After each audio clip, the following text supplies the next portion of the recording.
Okay, Bismillahirrahmanirrahim. Assalamu alaikum, dear students. Today we are going to do our question number 3, long question number 3, which is write a detailed note on the digestive process.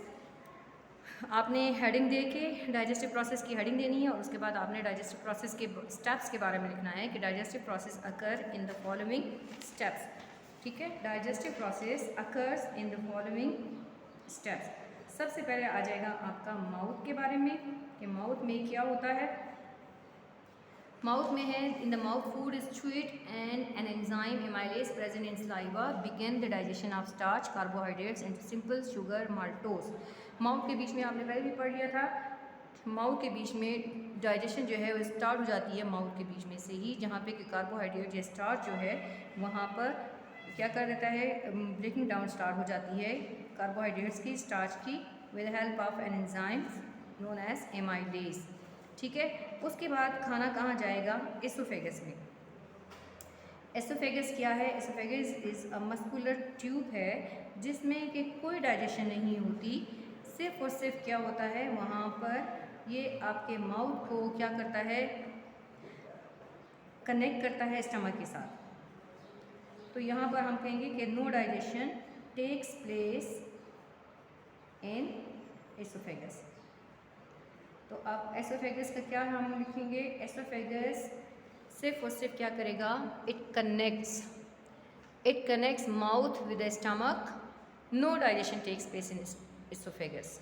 Oesophagus में कोई भी digestion नहीं होगी, सिर्फ और सिर्फ ये क्या करेगा, एक ट्यूब है, पाइप है जो कि माउथ को स्टमक के साथ कनेक्ट करता है। उसके बाद फूड आ जाएगा आपके पास स्टमक के बीच में। अब स्टमक क्या करता है, स्टमक की हेडिंग आप देंगे और उसके बाद नंबर थर्ड वाला होगा, फर्स्ट आपका माउथ हो गया, सेकंड आपका एसोफेगस हो गया और थर्ड आपका हो गया स्टमक। स्टमक क्या करता है, the stomach store food, stomach के बीच में फूड आ जाता है, यहाँ पर क्या रिलीज होगा, गैस्ट्रिक जूसेस रिलीज होंगे और एंजाइम होगा प्रोटीएजेस जो कि क्या करेगा, प्रोटीन को डाइजेस्ट करने में हेल्प करेगा। तो stomach stores food, it releases gastric juices which contains proteases enzymes and proteases enzyme के साथ साथ वहाँ पर क्या होगा, hydrochloric acid, the acid kills the germs and proteases enzyme break down the proteins. ठीक है, प्रोटीएजेस एंजाइम क्या करेंगे, प्रोटीन को ब्रेक डाउन करेंगे, हाइड्रोक्लोरिक एसिड स्टमक को पहले वॉश क्लीन करेगा, जर्म्स किल कर देगा, उसके बाद वो खाने में जो फूड प्रोटीन्स आपने लिया हुआ है उसको डाइजेस्ट करने में हेल्प करेगा।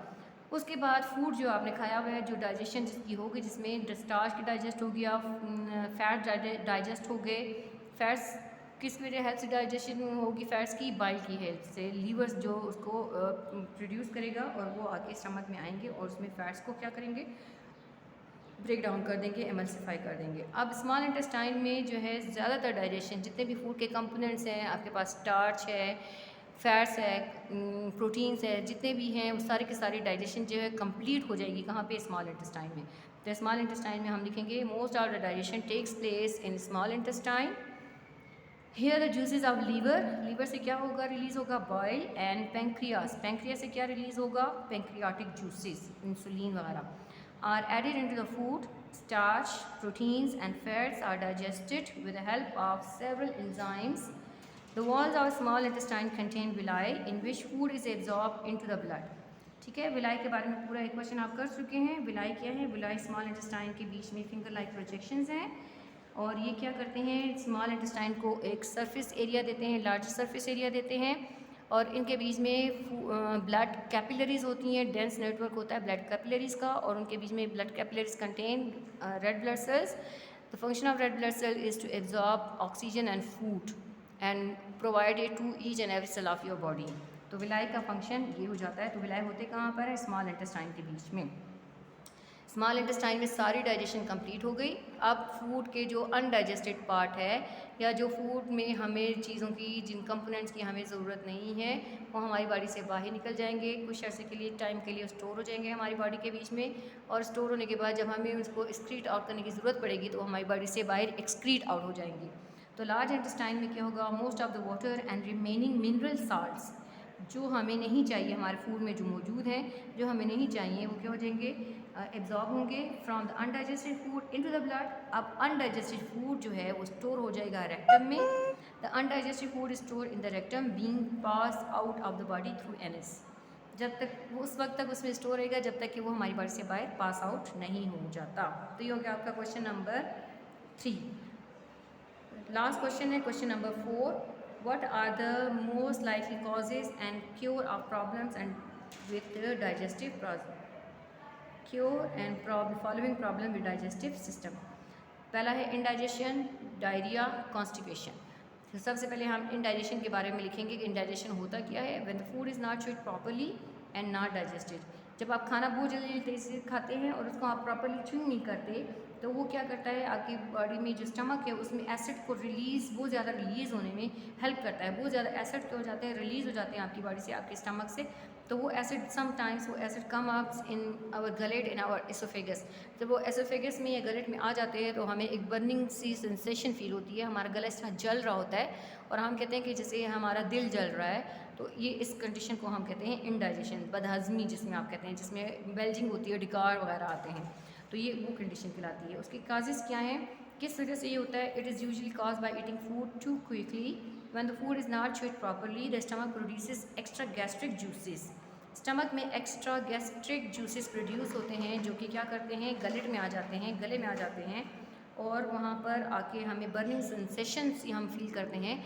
तो उस कंडीशन को हम बोलते हैं indigestion.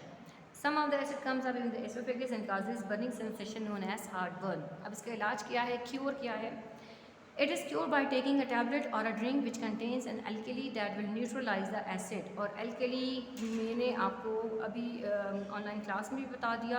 alkali वो चीज़ है जो कि एसिड के साथ जब उसको कंबाइन करते हैं तो इन दोनों के रिएक्शन से वाटर बन जाता है। जब वाटर बन जाता है तो वो कंडीशन क्या हो जाती है, न्यूट्रलाइज हो जाती है। तो इसी तरह यहाँ पर भी एसिड जो आपके गले में आया हुआ है, HCl आया हुआ है, उसको न्यूट्रलाइज करने के लिए हम या तो कोई टैबलेट ले लेते हैं जिसके बीच में एल्कली होता है जो कि उस कंडीशन को न्यूट्रलाइज कर देता है, या फिर इनो, आपने सुना होगा साशे मिलते हैं इनो बाज़ार में, आपने मेडिसिन की शॉप पे आप देखें, उनको बोले इनो दे दें, वो इनो का एक साशे जो है वो आप एक गिलास पानी में डालें। आप उसमें जब वो डाल देंगे, पाउडर फॉर्म में होता है, जब आप उसको उसमें डिज़ोल्व कर देंगे तो उसमें से बबल्स निकलेंगे।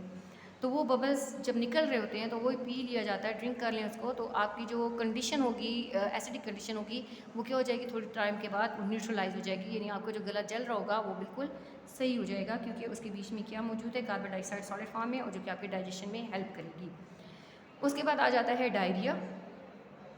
डायरिया वो कंडीशन है जिसमें बेबीज़ में ज़्यादा होती है, बड़ों में भी हो जाती है कभी कभार, लेकिन बच्चों में ज़्यादा होती है, क्योंकि बच्चे जो है वो हर किस्म की चीज़ खाते हैं, क्रॉलिंग करते हैं, कभी एक जगह को हाथ लगाया, कभी दूसरी जगह को हाथ लगाया, फूड वगैरह खा रहे हैं, फ्रूट्स ले रहे हैं या कोई चीज़ भी ले रहे हैं, तो वो उनके हाथ जो है अनवॉश होते हैं, तो वो अपने मुंह की तरफ लेके जाते हैं, तो उसमें जर्म्स जितने भी होते हैं उनके बॉडी में, स्टमक में चले जाते हैं। तो स्टमक में चले जाते हैं तो जब वो खाना खाते हैं तो वो स्टमक से बाहर वॉमिट कर देते हैं, या अनडाइजेस्टेड फॉर्म में ही वो उनकी बॉडी से बाहर मोशन की फॉर्म में निकल जाता है। तो वो कंडीशन कहलाती है डायरिया। और इस कंडीशन में बच्चे क्या हो जाते हैं, डिहाइड्रेटेड हो जाते हैं। डिहाइड्रेटेड का मतलब उनकी बॉडी में वाटर की कमी हो जाती है। तो it is a loose water stools. A person with diarrhoea typically pass stools more than 3 times a day। Motion है, stools means loose, stools means motion, जो दस्त लग जाते हैं। During its attack many important mineral salts and water may be lost. बहुत important जो water हमारी body का हिस्सा है वो भी क्या हो जाता है, ख़त्म हो जाता है, लॉस्ट हो जाता है, ज़ाया हो जाता है, जिसकी वजह से बच्चे या बड़े जो है जिनको ये हो जाए तो वो डिहाइड्रेटेड हो जाते हैं। डिहाइड्रेटेड मीन्स उनके बीच में पानी की कमी हो जाती है। फिर उसके बाद इसके कॉजेज़ क्या हैं। It is usually related to bacteria, viral और parasitic infection. The most likely causes of diarrhoea are eating infected food और पुअर हाइजीन। पुअर हाइजीन का मतलब सफाई की जो कंडीशन है वो सही ना हो। और वायरस, बैक्टीरिया और पैरासिटिक ये एंजाइम्स हैं, जर्म्स हैं। जिस तरह आजकल कोविड है, वायरल है। वायरल का मतलब है एक बंदे से दूसरे बंदे को जो है वो स्प्रेड होती है, फैलती है, इससे लग जाती है। इसकी क्योर क्या है, इसका इलाज क्या है। Extra hygiene is very important, otherwise infection can spread to other people in the house. Drinking a lot of water, पानी बहुत ज़्यादा पीना है। Taking soft fruits and vegetables that contain potassium and sodium which help to restores minerals. आपने ऐसी चीज़ें खानी है, ऐसे फ्रूट्स लेने हैं जिसके बीच में पानी की क्वांटिटी बहुत ज़्यादा हो, ताकि वो आपकी बॉडी में जो पानी की कमी हो गई है, जो आपके मिनरल्स ज़ाया हो गए हैं, उनको क्या कर सके, स्टोर कर सके। उसके बाद आता है कॉन्स्टिपेशन। कॉन्स्टिपेशन क्या है? जब आपकी बॉडी से जो वेस्ट मटेरियल्स हैं वो सही तरीके से बाहर पास आउट नहीं होते, कब्ज़ हो जाता है, कभी कभार जो है वो फीसेस जो हैं बॉडी से बाहर नहीं निकल पाते, तो उस कंडीशन को हम कहते हैं कॉन्स्टिपेशन। इफ़ फीसेस क्या है? Waste material. If faeces are not pass out according to usual pattern, यानी डेली जो हमारा रूटीन होती है वेस्ट मटेरियल्स को पास आउट करने की, एक्सक्रीट करने की हमारी बॉडी से, वो ना हो, सही ना हो, तो दे में become thick, hard and dry. तो क्या हो जाते हैं? सख्त हो जाते हैं, ड्राई हो जाते हैं, जिसकी वजह से वो हमारे इंटेस्टाइन से, हमारी बॉडी से बाहर एक्सक्रीट आउट नहीं होते, और वो समटाइम्स हमारे लिए पेनफुल भी हो जाता है। तो इसके काजेज़ क्या है? It is because the waste stays in large intestine for a longer time, the thick, hard and dry faeces are uncomfortable, or even painful to pass. उसके लिए क्योर क्या करना है? आपने पानी का ज़्यादा इस्तेमाल करना है, इनटेक आपको वाटर का बहुत ज़्यादा हो जाना चाहिए, एक्सरसाइज करनी चाहिए ताकि वो हमारे जो मसल्स हैं उसको रिलैक्स रखें, कब्ज़ कुशा की गोलियाँ लैक्सेटिव्स लेनी है जो कि हमारे फीसिस को क्या कर दें? सॉफ्ट कर दें। तो क्योर है drinking up to 3 litres water a day, taking plenty of exercise to improve intestinal muscle tone, taking medicine laxatives to soften the faeces. तो ये सारे आपके पास हो गए क्योर, उनके कॉजेज़। उसके बाद हमने कर लिया आज शेड द करेक्ट सर्कल्स।